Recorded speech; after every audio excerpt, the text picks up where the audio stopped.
Hello my dear students, welcome to the class once again. आज से class जो है ना, जो विद्यार्थी इंटरमीडिएट में है, जिन्होंने साइंस कॉमर्स या आर्ट्स में इंग्लिश कॉमर्स का रखा है ना, उनके लिए आज से क्लास रेगुलर वे में चलेगा, है ना। तो आज जैसा आप देख रहे हैं, इंडियन सिविलाइजेशन एंड कल्चर लिखा होगा थंबनेल पे, इंडियन सिविलाइजेशन एंड कल्चर। यानी कि आज जो है मैं रेनबो पार्ट 2 का फोर्थ सेक्शन से इंडियन सिविलाइजेशन एंड कल्चर पढ़ाऊंगा। Indian civilisation and culture, right. यानी जो विद्यार्थी क्लास 12 में पढ़ रहे हैं और जो नेक्स्ट ईयर यानी 2026 में 2026 में एग्जामिनेशन की तैयारी एग्जामिनेशन देंगे, जो एग्जामिनेशन की तैयारी कर रहे हैं, और तो वो उन लोग के लिए आज से क्लास रेगुलर वे में चलेगा, रेगुलरली क्लास चलेगा। तो मेरे क्लास को फॉलो करें और क्लास को देखें, है ना। तो इसके साथ साथ इंग्लिश प्रोज और पोइट्री सेक्शन के साथ साथ स्टोरी ऑफ इंग्लिश और साथ में ग्रामर में रेगुलर पढ़ाऊँगा, ठीक है। तो आज देखते हैं इंडियन सिविलाइजेशन एंड कल्चर, ठीक है ना। अब जानते हैं कि इंडियन सिविलाइजेशन एंड कल्चर होता क्या है। इंडियन का अर्थ क्या होता है ये जान लेते हैं, है ना। इंडियन का अर्थ होता है इंडियन का अर्थ यानी इंडियन, भारतीय। इंडियन का अर्थ भारतीय, ठीक है। सिविलाइजेशन का अर्थ क्या होता है? सिविलाइजेशन का अर्थ होता है सभ्यता। सिविलाइजेशन का अर्थ होता है सभ्यता, है ना। और कल्चर का अर्थ क्या होता है? कल्चर का अर्थ होता है संस्कृति। कल्चर का अर्थ संस्कृति। तो ये इंडियन सिविलाइजेशन एंड कल्चर जो है ये किसके द्वारा लिखा गया है? ये इंडियन सिविलाइजेशन एंड कल्चर जो है ना, महात्मा गांधी के द्वारा लिखा गया है। तो ये ऑब्जेक्टिव क्वेश्चन भी आ सकता है कि इंडियन सिविलाइजेशन एंड कल्चर किसके द्वारा लिखा गया है। तो Indian civilisation and culture Mahatma Gandhi के द्वारा लिखा गया है। अब जानते हैं कि इंडियन सिविलाइजेशन एंड कल्चर जो महात्मा गांधी के द्वारा लिखा गया है, तो कुछ महात्मा गांधी के बारे में अबाउट द ऑथर हम जान लेते हैं। पहला पॉइंट क्या है कि Mohandas Karamchand Gandhi was born on 2 October 1869, है ना। यानी कि मोहनदास करमचंद गांधी का जन्म 2 अक्टूबर 1869 को हुआ था। तो ये ऑब्जेक्टिव क्वेश्चन में आ जाएगा, इसको नोट डाउन कर लेना है, ठीक है। सेकेंड क्या है? नॉन एज बापू और the father of nation, popularly known as Bapu और द फादर ऑफ नेशन। यानी महात्मा गांधी को पॉपुलरली उनका नाम किस रूप में जाना जाता था? बापू के रूप में जाना जाता था, या फादर ऑफ नेशन या राष्ट्रपिता के रूप में उनको जाना जाता था। अब तीसरा पॉइंट क्या है? ही सक्सेसफुली का अर्थ होता है सफलतापूर्वक। सफलतापूर्वक। ही सक्सेसफुली यूज्ड ट्रूथ यानी सत्य, है ना। एंड नॉन वायलेंस का अर्थ क्या होता है? अहिंसा। नॉन वायलेंस का अर्थ होता है अहिंसा, है ना। चीफ वेपन का अर्थ क्या होता है? चीफ वेपन का अर्थ होता है मुख्य हथियार। यानी he successfully used truth and non violence, यानी उन्होंने सफलतापूर्वक सत्य और अहिंसा का प्रयोग किया, है ना। एज द चीफ वेपन्स, यानी मुख्य हथियार के रूप में, अगेंस्ट द ब्रिटिश रूल, यानी ब्रिटिश शासन के विरुद्ध। कहाँ पे किया था? भारत में किया था, in India. And help India gain independence, और भारत को आज़ादी दिलाने में उन्होंने मदद की थी। अब नेक्स्ट पॉइंट क्या है? नेक्स्ट पॉइंट देखेंगे। फ्रॉम 1915 टू 1918, यानी 1915 से लेके 1918 तक ही कंप्लीटली डोमिनेटेड इंडियन पॉलिटिक्स। उन्होंने कंप्लीटली भारतीय राजनीति को डोमिनेट किया था, यानी भारतीय राजनीति पे वे हावी रहे थे। डोमिनेट करना का अर्थ होता है हावी होना। डोमिनेट का अर्थ हो गया हावी होना, राइट। डोमिनेट का अर्थ क्या हो गया? हावी होना।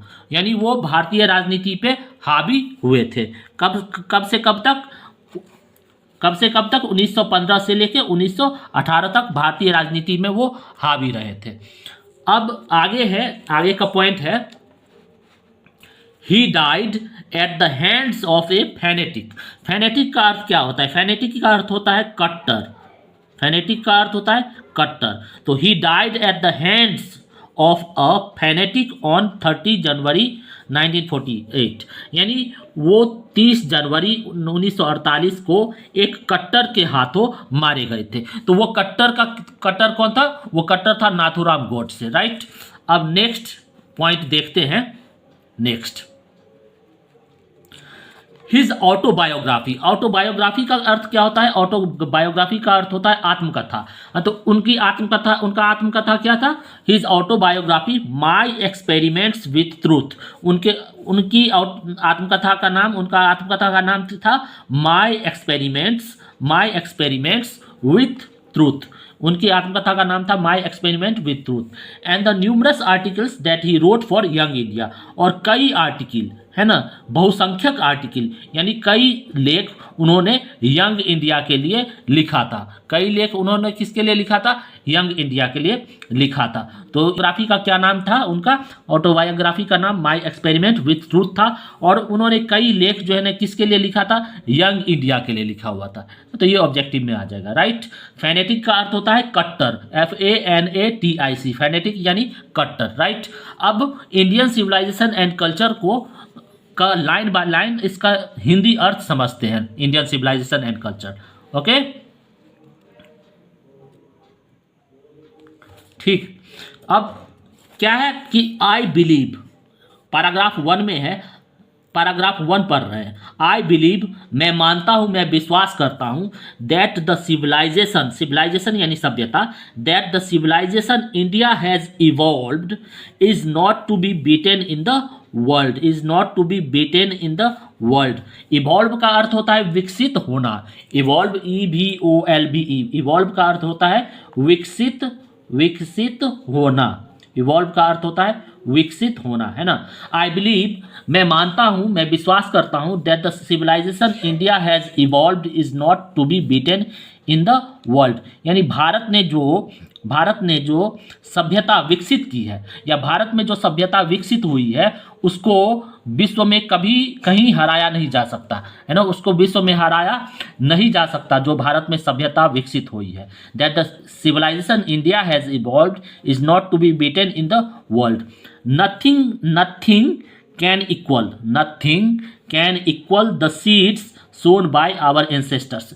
एंसेस्टर्स का अर्थ होता है पूर्वज, यानी पूर्वजों के द्वारा बोया गया बीज, पूर्वजों के द्वारा बोए गए बीज के बराबर कुछ भी नहीं है। मतलब पूर्वज जो बीज हमारे पूर्वजों ने बोए हैं उसके बराबर कुछ भी नहीं है। रोम वेंट, यानी रोम चला गया। Greece shared the same fate, Greece shared the same fate का अर्थ क्या है? ग्रीस का भी वही हाल हुआ। Greece share the same fate, यानी ग्रीस का भी वही हाल हुआ। The might of the Pharaohs, Pharaohs का अर्थ होता है, फेरोज का मतलब होता है यानी रूलर्स ऑफ एंशियंट इजिप्ट, यानी प्राचीन मिस्र के शासक को फेरोज कहा जाता है। प्राचीन मिस्र के शासक को फेरोज कहा जाता था। यानी the might of the Feroz, यानी फेरोज की शक्ति भी टूट गई। The might of the Feroz was broken, Feroz की यानी फिरौन की भी शक्ति टूट गई।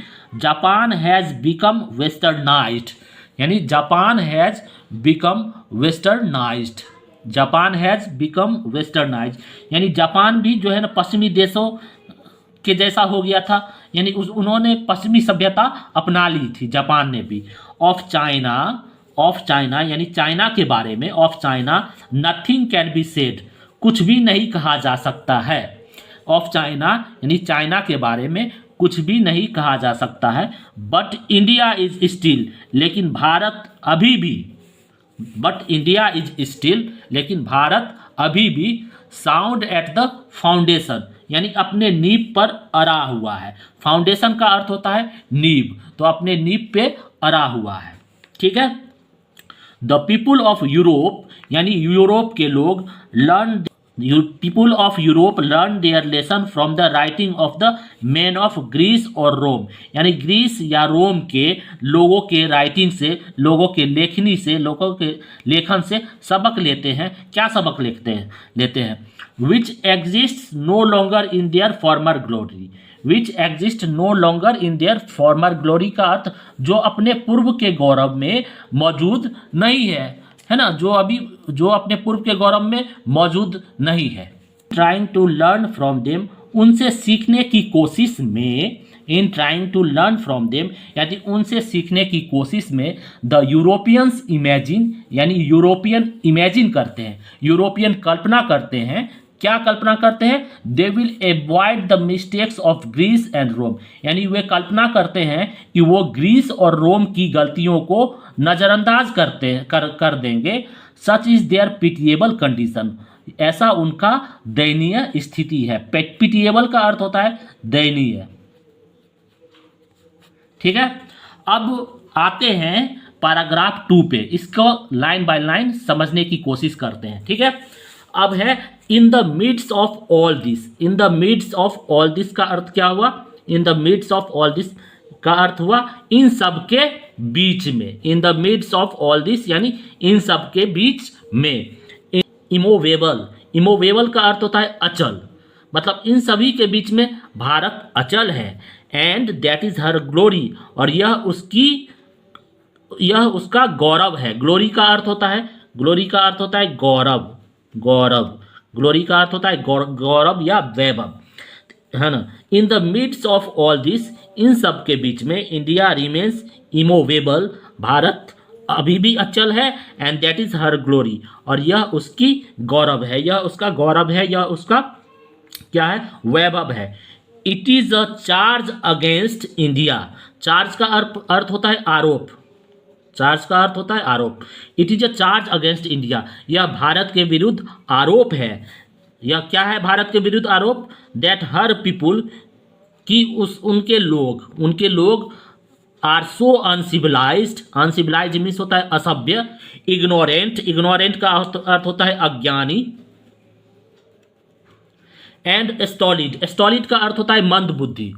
स्टॉलिड का अर्थ होता है मंद बुद्धि, यानी भारत के विरुद्ध आरोप है कि उनके लोग असभ्य, अज्ञानी और मंदबुद्धि हैं, मूर्ख हैं, है ना। ये भारत के विरुद्ध क्या है? आरोप है। That it is not possible to introduce them to adopt any changes, यानी उनमें कोई भी परिवर्तन को अपनाने के लिए प्रेरित करना संभव नहीं है। यानी उनमें कोई भी परिवर्तन को अपनाने के लिए प्रेरित करना संभव नहीं है ना। तो it is a charge really against our merit, यह वास्तव में, it is a charge really against our merit, यह वास्तव में हमारी योग्यता के विरुद्ध क्या है? आरोप है। It is a charge really against our merit, यह वास्तव में हमारी योग्यता के विरुद्ध क्या है? आरोप है। What we have tested and found true on the anvil of experience, जो हमने अपने अनुभव की निहाई पर क्या किया है? परखा है और सही पाया है ना। एनविल का अर्थ होता है निहाई। निहाई का मतलब हुआ कि मतलब ये मेटल ब्लॉक को निहाई कहा जाता है। तो we dare not change many thrust their advice upon India, हमें, है ना, हम में परिवर्तन लाने की कोशिश न करें। Many thrust their advice upon India, कईयों ने भारत पर अपनी सलाह थोपी है। Many thrust their advice upon India का अर्थ कईयों ने भारत पर अपनी सलाह थोपी है। And she remains study, study का अर्थ होता है स्थिर, स्टडी का अर्थ होता है स्थिर। एंड सी रिमेन्स स्टडी, यानी वह अभी भी स्थिर है। दिस इज हर ब्यूटी, यह भारत की क्या है? यह भारत की सुंदरता है। It is a sheet anchor of our hope, यह हमारी उम्मीद का आखिरी सहारा है। सीट एंकर मीन्स होता है आखिरी सहारा। तो it is a sheet anchor of our hope, यह हमारे उम्मीद का आखिरी सहारा है। अब आते हैं पैराग्राफ 3 पे आते हैं। पैराग्राफ 3 में क्या है? Civilisation is that mode of conduct. Mode of conduct का अर्थ होता है, मोड ऑफ कंडक्ट का अर्थ है आचरण का तरीका, आचरण का तरीका, आचरण का तरीका। मोड ऑफ कंडक्ट का अर्थ होता है आचरण का तरीका। Civilisation is that mode of conduct, यानी सभ्यता आचरण का वह तरीका है which points out to man the path of duty. Path of duty का अर्थ होता है कर्तव्य पथ, यानी कि कर्तव्य का पथ, मतलब जो लोगों को कर्तव्य पथ क्या करता है, दिखाता है, जो लोगों को कर्तव्य पथ दिखाता है। परफॉर्मेंस ऑफ ड्यूटी यानी कर्तव्य का प्रदर्शन, परफॉर्मेंस ऑफ ड्यूटी मतलब कर्तव्य का यानी काम का प्रदर्शन, कर्तव्य का प्रदर्शन। एंड ऑब्जर्वेंस ऑफ मोरालिटी यानी कर्तव्य का प्रदर्शन और नैतिकता का पालन। ऑब्जर्वेंस ऑफ मोरालिटी का मतलब हुआ नैतिकता का पालन, और परफॉर्मेंस ऑफ ड्यूटी का अर्थ हुआ कर्तव्य का प्रदर्शन, यानी कर्तव्य का प्रदर्शन और नैतिकता का पालन आर कन्वर्टिबल टर्म्स। कन्वर्टिबल का अर्थ होता है परिवर्तनीय, यानी कर्तव्य का प्रदर्शन और नैतिकता का पालन जो है कि कन्वर्टिबल टर्म्स है, यानी परिवर्तनीय टर्म्स है। टू ऑब्जर्व मोरालिटी यानी टू ऑब्जर्व मोरालिटी का यह अर्थ हुआ नैतिकता का पालन करना। Is to attain mastery over our minds and our passion. अगर नैतिकता का पालन करते हैं तो वो उस नैतिकता का पालन करने से हम अपने दिमाग पर और अपने जुनून पर क्या करते हैं, स्वामित्व हासिल करते हैं, मास्टरी हासिल कर लेते हैं। So doing we know ourselves. ऐसा करने पर हम स्वयं को क्या करते हैं, जान लेते हैं। ऐसा करने पर हम स्वयं को जान लेते हैं। The Gujarati equivalent for civilisation means, यानी गुजराती में सभ्यता का समानार्थ अर्थ है, यानी समान अर्थ क्या है, गुड कंडक्ट। गुड कंडक्ट यानी अच्छे आचरण। ओके, तो आज मैंने पार्ट 1 पढ़ाया है इंडियन सिविलाइजेशन एंड कल्चर का, और नेक्स्ट वीडियो में पार्ट 2 लेके आऊँगा। इसको 2 या 3 वीडियो में इसको ख़त्म कर देना है। तो हमको कमेंट करके बताना है कि इसका नेक्स्ट वीडियो लाएँ कि नहीं लाएँ। ओके, और तो हमको कमेंट करके आप ज़रूर बताएं कि इसका नेक्स्ट वीडियो लाएँ कि नहीं लाएँ। ओके, तो आज के लिए इतना ही। Thank you.